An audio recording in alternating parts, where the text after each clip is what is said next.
Yes, I know.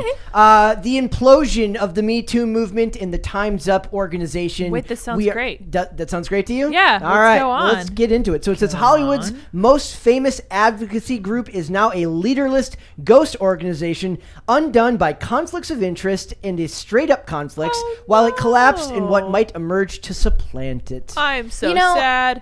The only thing that was ever meaningful about Time's Up is that they had a legal defense fund. Yes, that was be the first thing I mentioned. They actually they got it says they raised $22 million to help 6,000 people to pay the legal fees for alleged victims of sexual assault, and also like they paid for 330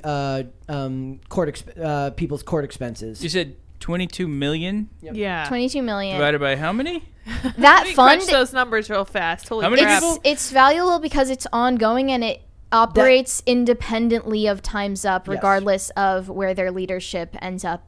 Like if their parent organization were to die off and no longer exist, the fund would still exist because of the laws about 501c3 nonprofits. And this is relevant because this was born out of Harvey Weinstein's scandal and all of the bad people that exist in Hollywood that are literally the reason that all the normal people now get labeled as bad people, because everyone in Hollywood that has a platform thinks that their life experience equates outward to everyone else's life experience. So these women deal with a bunch of just awful men in positions of power, but then they extrapolate that to mean that, like, for some reason all men are like that. Or they don't work very hard to differentiate between capital M men and the men that are unique in that position that make up less than 1% of the actual population of men, which is men in positions of extreme power. Yeah, that's why I feel that Me Too,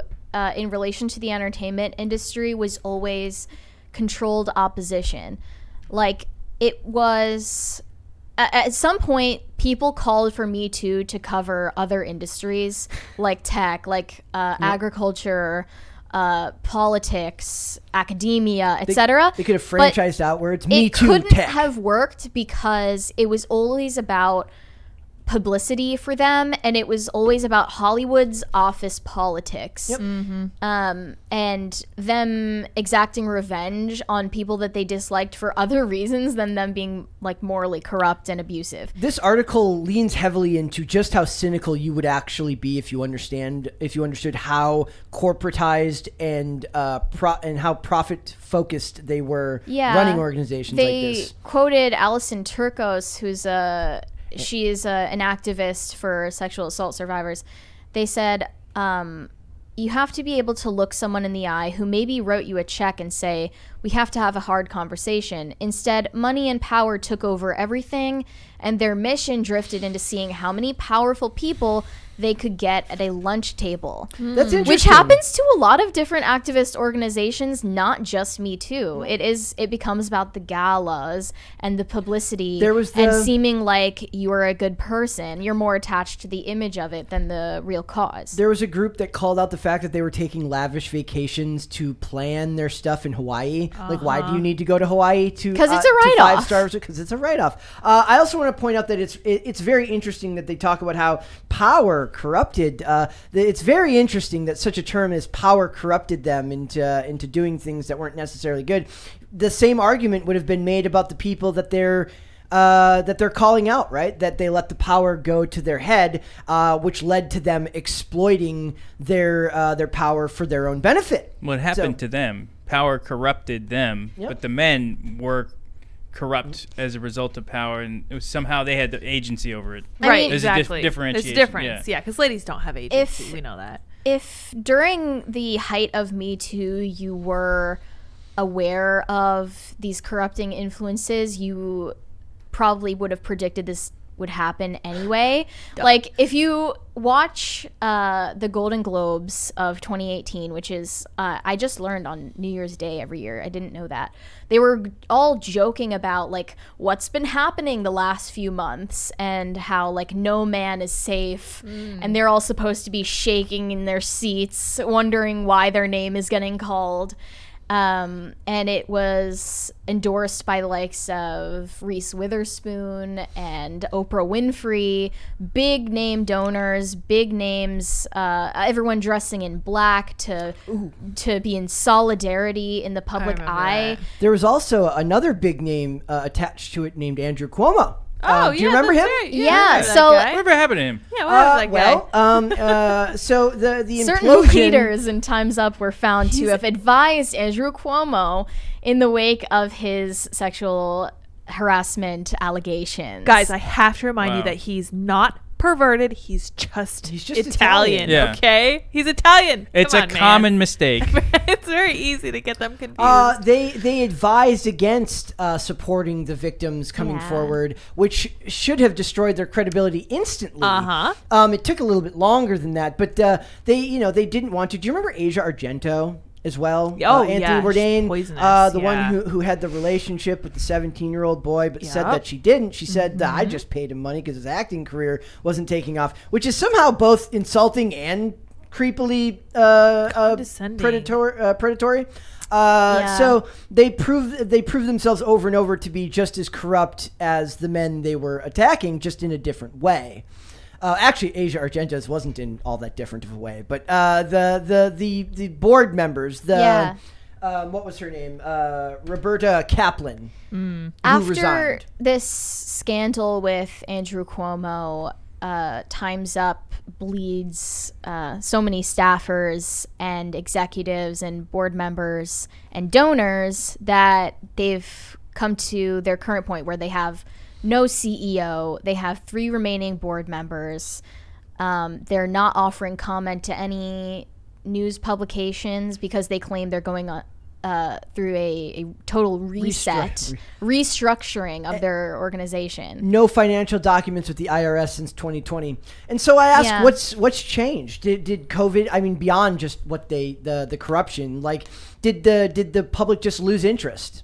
Did they overstep?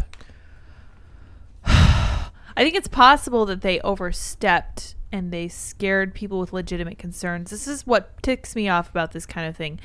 The issue isn't that you came forward about something that happened to you. The issue is that you're prioritizing yourself over people who had it much worse. Yeah. And you're delegitimizing their complaints and you're making people less interested in what they have to say. I don't think there's anybody out there really that's like mad that actual rapists are getting what's coming to them. Right. Literally no one. It's just when they're it seems like they're grasping at straws. It's like there was somebody misread nonverbal communication cues. Right, like Aziz Ansari. Yeah. Exactly. So the Legal Defense Fund, which is housed and administered separately from the National Women's Law Center in Washington, D.C., has connected more than 6,000 sexual harassment victims with lawyers and paid the legal fees in 330 cases, providing publicity support for 130 cases and continuing to take new ones. That's like the good part. What I want to point out here is like whenever we hear about organizations like this, whether it's Black Lives Matter, whether it's any advocacy group, no matter what side of the aisle you operate on, no matter what you believe, I want to know what the tangible things you have accomplished are that give me reason to want to continue to support your cause. Right? You can point me to those examples, and sure, 6,000 sounds like a lot, and 330 sounds like a lot of cases, but 22 million is a hell of a lot more than all of that. And where is the money? I get that it's being managed by another organization now, based in D.C., but I mean, you could have made that legal defense fund without it being attached to a parent organization anyway. And now that parent organization has nothing else to say for itself. This just seems like a Black Lives Matter all over again. It's just a scam at the end of the day. Like, I'm glad that they did something with it. That's, I think, better than what Black Lives Matter did with it, which was basically buy themselves big fancy houses and cause trouble. And they're just taking a page out of their book. And, I mean, get while the getting's good or something, but just literally just a scam. But it's great charity work if you can get it. If you can get it. Right. But it proves the absolute business nature of activism now. That it's no longer about actually accomplishing anything. It's about oddly enough about capitalism. Well, because it was started by celebrities who, as we all know, are narcissists. Obviously, it was never going to have a real world impact. And they aren't willing to acknowledge that Hollywood, the entertainment industry, has a particularly egregious problem with predatory behavior more than other industries. They aren't willing to scrutinize themselves adequately. They come out with stories for publicity only, as we've seen from like Amber Heard. Mm-hmm. Right. And then they discredit their own claims, their own possibly legitimate claims for justice. This isn't even one of those cases where, like, a lot of times you hear about an organization has to justify their existence, right, by continuing to find problems where they were. Exist to propagate themselves. It's not like Hollywood has any shortage of people that are perverted. Of course. Like, that's not to a thing. this day, that is a continued problem, if not a worse problem than it was at the end of 2017. Kevin Spacey's going on trial for one of 4 Me Too assault allegations this week. Yep. Guys, this is just a blind for the actual problem in Hollywood. We all know, and we aren't going to say what the actual problem is in Hollywood. It's not with adult ladies. We'll put it that way.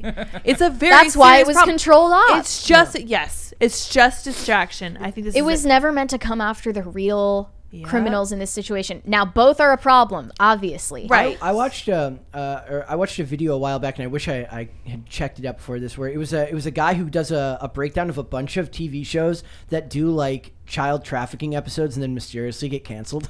Yeah. Fascinating. like really like ooh, and then for no reason the ratings were fine and everybody loved the show, and then they're just like, sorry, you can't do that anymore. You're gone. Yep. Like that's exactly Hollywood, man. Dude, Blake Lively is one celebrity who's spoken out a lot about child trafficking and child pornography. she seems very cool. She's one of my favorite celebrities. Is Yeah. it Rose Awesome. Byrne that came out? Oh, Rose. Wow. What is her name? Is that her? Was it Rose Byrne?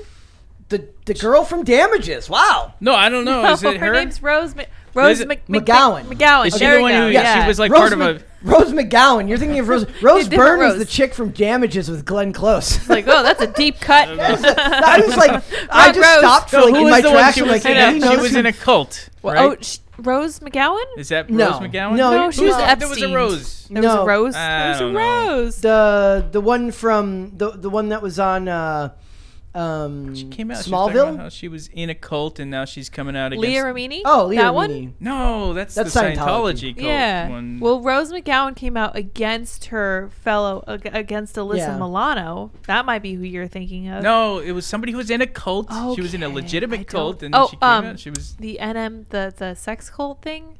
maybe. That Nvidia. That's the girl from Smallville. Is there a Rose in there? I don't know. feel like now I'm we gotta taking look us it down up.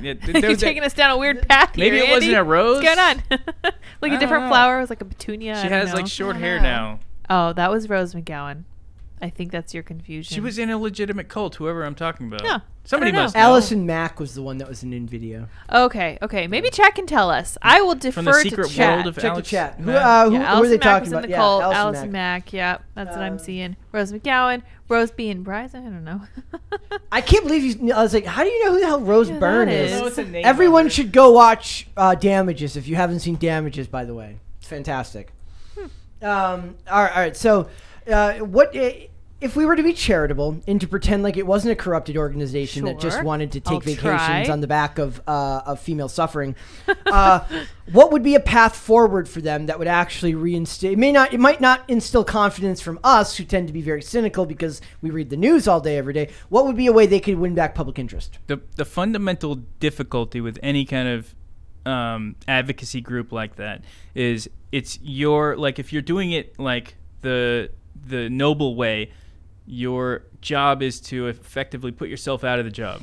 You want to eliminate the problem that you're Yeah. here to solve. And who does and that? It's hard Condom to have an companies. organization that's not, There you go. yeah. Well, until there are people in Hollywood who are willing to sacrifice some money and some notoriety for the truth, you. we're not going to see a real change. I think Ricky Gervais is an example of that. And while I was researching this topic, compared Seth Meyers' Golden Globes hosting a speech to Ricky Gervais in 2020, just 2 years after Me Too happened. Right, and also right before COVID happened, by the way. Ricky Gervais made everyone at the Golden Globes extremely uncomfortable. The speeches that were given about Me Too at the Golden Globes in 2018 made no one uncomfortable because they all felt that they were a united front, even if that was fake. Ricky Gervais called out Harvey Weinstein. He called out Jeffrey Epstein and Apple too, and big tech. Yeah. And he Very made interesting. genuinely funny but genuinely subversive jokes that Seth Meyers was not capable of making because of the fact that Me Too was controlled opposition. It didn't actually threaten the people who were really in That's power. why everyone was united. And Ricky Gervais actually, he was asked to comment on Seth Meyers' job at hosting the Golden Globes in 2018, and because he had hosted it 4 times before Seth Meyers ever did, and he said, "Well, if I had been chosen this year, it would have been the end of my career because there are so many sensitive topics to joke about, and he can't resist." And then 2 years later, when they chose him, that's exactly what he did, and in their eyes, he ended his career. He didn't actually; he's still able to make money, but they would have never, I don't think that they're going to invite him to host the Golden Globes ever again because of what he said in 2020. Yep. And it just shows like who really is being targeted by these jokes and who's really punching down or punching up. Ricky Gervais is attacked so much as a comedian because he makes jokes that supposedly punch down. And I think he's actually doing the exact opposite by making jokes at the expense of the Weinsteins, the Epsteins, and also the corrupt leaders of Me Too. Mm-hmm. Well, good for him, honestly, because this needed to be exposed. And it must have been terrifying to him to be the only person there, to know that everybody there had so much influence and so much money, and to know that he was going up against every single one of them because they were all in lockstep about this. They're like, okay, this is how we're covering all the real problems in Hollywood. We're going to pretend it's this. We're going to pretend men are the problem and women are all victims. It's going to be great. We got this. And then along comes Ricky Gervais. He's like, haha, no, I don't think so. Like, seriously. Like, props. especially with Epstein. Here's a story of like 2 overpowered people, a man and a woman, working in collaboration to abuse minors. Like, that is not the Me Too story. That's not the trendy expose. Not a very sexy story. No, especially not good, after what happened And with Asia Argento. When Ricky Gervais made jokes about that, they all laughed in a way that genuinely seemed that they were uncomfortable and they knew it was true. Do you remember Adam Driver's face when that happened? Yep. He had like a genuine smile because he is like actually an upright guy. Everyone else, Tom Hanks, was like, whoa, deer in the headlights. Super I'm moving weird. to Greece. Yeah, time for me to check out of here. Well, yeah, like, hey, well, we I can mean, pretend to stir the pot, but don't actually There's a line, come for the real people at the top. maybe Tom Hanks was just thinking about how much he loved Chet Hanks, and that was what kept him going. Yeah. So he I loved want to Chet- bring up, by the way, remember like Tom Hanks in Big, where he literally played a child having sex with It was an adult? a very long Yikes. time ago. Wait, that weird? did that happen? That is Yeah. very weird. I'm gonna have to Wait, check they it had out. People sex in the people movie? don't remember that. I don't know. He like the whole point of the movie is that he is like mentally a child, and then Yeah. He's He doing adult things. But age does is just adult a number, things right? with an So- adult. That's what they So I've say. been told in the movie, yeah. and everyone is supposed to act like that Shady. shit is normal. It was a It's not. different time, they Nope. say. That's Not what they're normal. saying. It was a different time. Not normal. But YouTube, please don't delete us. one thing I do want to point out is I did laugh at a lot of like the conservative pundits when Rose McGowan spoke out against like Me Too and Time's Up, because it's like they always just take whatever scraps they can get when they do, like they Kinda crapped pathetic. all over her for like 2 years, and then She she was says kinda one shady thing for that 2 years, doesn't to sound be fair. nutty, and they're like, look at this freedom fighter, she is fantastic, and it's like Wait, so Rose McGowan was the one who's speaking out. I think Yeah, she's she the one did. who was in a cult, and that's why she Yes. spoke out. Thanks for watching this clip, guys. If you want to see full episodes or follow us on social media, links are in the description below. Bye. Bye.